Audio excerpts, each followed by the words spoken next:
Chapter 29. We are falafel-jacked by an eagle. We didn't talk much as we headed back through the park. The air smelled of incoming snow. The wind picked up and howled like wolves, or maybe I just had wolves on the brain. Blitz limped along, zigzagging from shadow to shadow as best he could. Hearth's brightly striped scarf didn't match his grim expression. I wanted to ask him more about rune magic, now that I knew he was the best and only mortal practitioner. Maybe there was a rune that could make wolves explode, preferably from a safe distance. But Hearth kept his hands shoved in his pockets, the sign language equivalent of, "I don't want to talk." We were passing my old sleeping spot under the footbridge when Sam grumbled, "Memer, I should have known he was involved." I glanced over. "A few minutes ago you were all, 'Lord Memer, you honor us. We're not worthy.' Of course I showed respect when he was right in front of me. He's one of the oldest gods, but he's unpredictable. It's never been clear whose side he's on." Blitzen jumped to the shade of a willow tree, alarming several ducks. "The capo is on the side of everybody in the world who doesn't want to die. Isn't that enough?" Sam laughed. "I suppose you two work for him of your own free will? You didn't drink from his well and pay the price?" Neither Blitz nor Hearth responded. "That's what I thought," Sam said. "I'm not part of Memer's plan, because I would never blindly go along with and drink his magical knowledge Kool-Aid." "It doesn't taste like Kool-Aid," Blitz objected. "It's more like root beer, with a hint of clove." Sam turned toward me. "I'm telling you, this doesn't add up. Finding the Sword of Summer, I get that. But taking it to the very place where Cert wants to use it? Unwise." "Yeah, but if I have the sword..." "Magnus, the sword is destined to fall into Cert's hands, sooner or later. At Ragnarok, your father will die because he gave his sword away. Cert will kill him with it. That's what most of the stories say anyway." I got claustrophobic just thinking about it. How could anybody, even a god, avoid going crazy if he knew centuries in advance exactly how he was going to die? "Why does Cert hate Frey so much?" I asked. "Couldn't he pick on a big, strong war god?" Blitzen frowned. "Kid, Cert wants death and destruction. He wants fire to run rampant across 9 worlds. A war god can't stop that. Frey can. He's the god of growing season, the god of good health and new life. He keeps the extremes in check, both fire and ice. There's nothing Cert hates worse than being restrained. Frey is his natural enemy. And by extension, I thought, Cert hates me." "If Frey knew what his fate would be," I said, "why did he give up his blade in the first place?" Blitz grunted. "Love. Why else?" "Love? Ugh," Sam said. "I hate that story." "Where are you taking us for lunch, Magnus?" Part of me wanted to hear the story. Part of me remembered my conversation with Loki. Will you search for your heart's desire, knowing it may doom you as it doomed your father?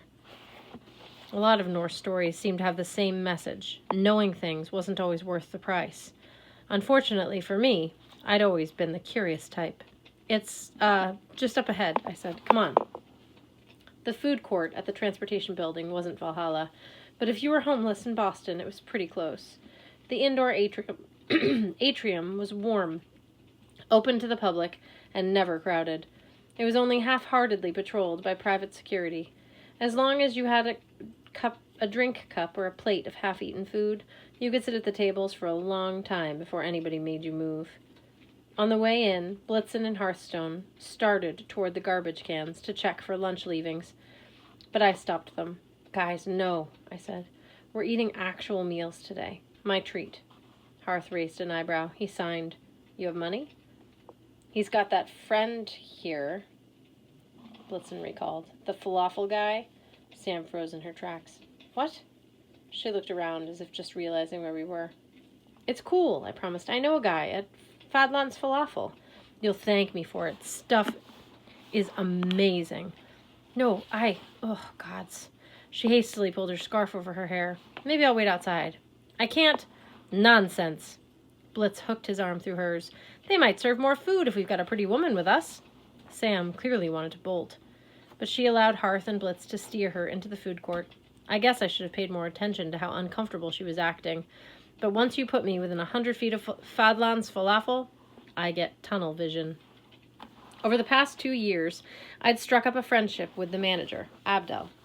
I think he saw me as his community service project. The shop always had surplus food, slightly out of date, pita bread, day-old shawarma, kibbeh that had been sitting under the heat lamps a little too long. Abdel couldn't legally sell the stuff, but it still tasted perfectly fine. Instead of throwing it out, Abdel gave it to me. Whenever it came around, I could count on falafel flatbread sandwich or something just as tasty. In return, I made sure the other homeless folks in the atrium stayed polite and cleaned up after themselves, so Abdel's paying customers weren't scared away. In Boston, you couldn't walk a block without stumbling into some icon of liberty. The Freedom Trail, the Old North Church, the Bunker Hill Monument, whatever. But to me, the liberty tasted like Fadlan's falafel. That stuff had kept me alive and independent ever since my mom died. I didn't want to overwhelm Abdel with too many people, so I sent Blitz and Hearth to grab a table while I escorted Sam to get the food. The whole way, she dragged her feet, turning aside, fiddling with her headscarf, as if she wanted to disappear inside of it. "What's the matter with you?" I asked. "Maybe he's not here," she muttered. "Maybe you can say I'm your tutor." I didn't know what she was talking about. I bellied up to the counter while Sam hung back, doing her best to hide behind the potted ficus tree. "Is Abdel here?" I asked the guy at the register. He started to say something, and then Abdel's son, Amir, came out from the back, grinning and wiping his hands on his apron. "Jimmy, how's it going?" I relaxed. If Abdel wasn't around, Amir was the next best thing.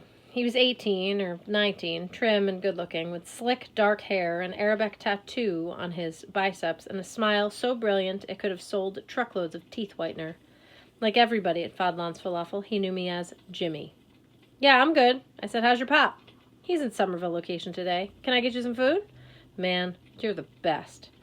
Amir laughed. "No biggie." He glanced over my shoulder and did a double take. "And there's Simra. What are you doing here?"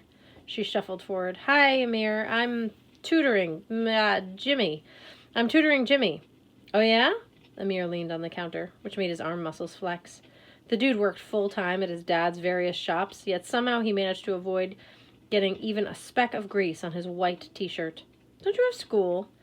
Yes, but I get credit for tutoring off campus. Jimmy and his classmates." She pointed at Blitz and Hearth, who were having a rapid-fire argument in sign language, tracing circles in the air. "Geometry," Simra said. "They're hopeless with geometry." "Hopeless," I agreed. "But food helps us study." Amir's eyes crinkled. "I've got you covered. Glad to see you're okay, Jimmy. That bridge accident the other day. The paper had this picture of a kid who died. Looked a lot like you. Different name, but we were worried." I'd been so focused on falafel that I'd forgotten to think about them making that connection. "Oh, yeah, I saw that. I'm good. Just studying geometry with my tutor." "Okay."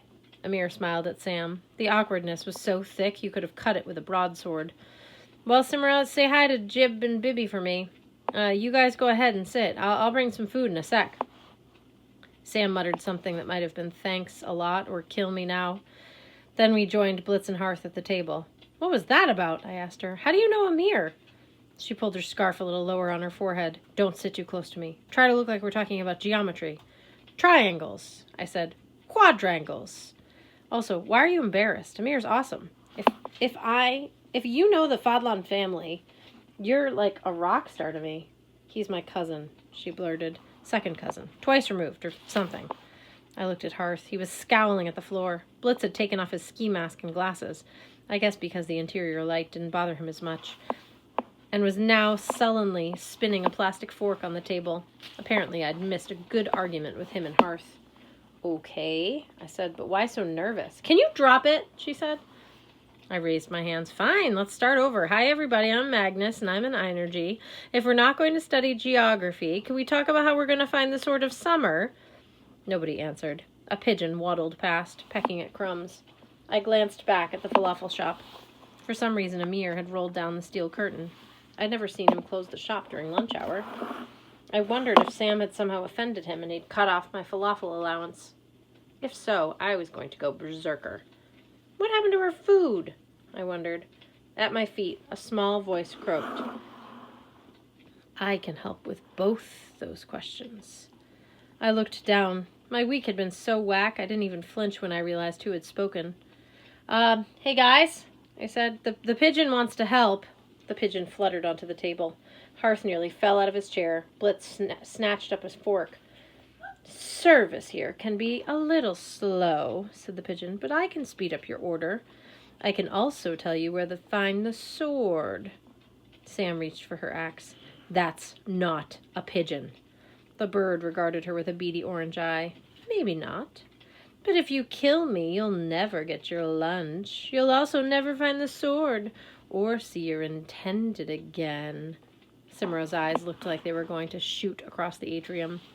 What's he talking about? I said. Intended what? The bird cooed.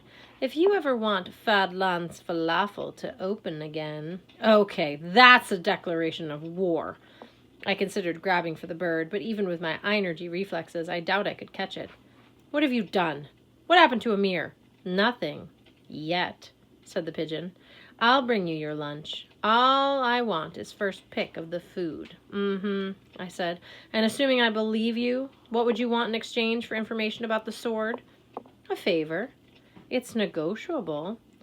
Now, does that falafel shop stay closed forever? Or do we have a deal?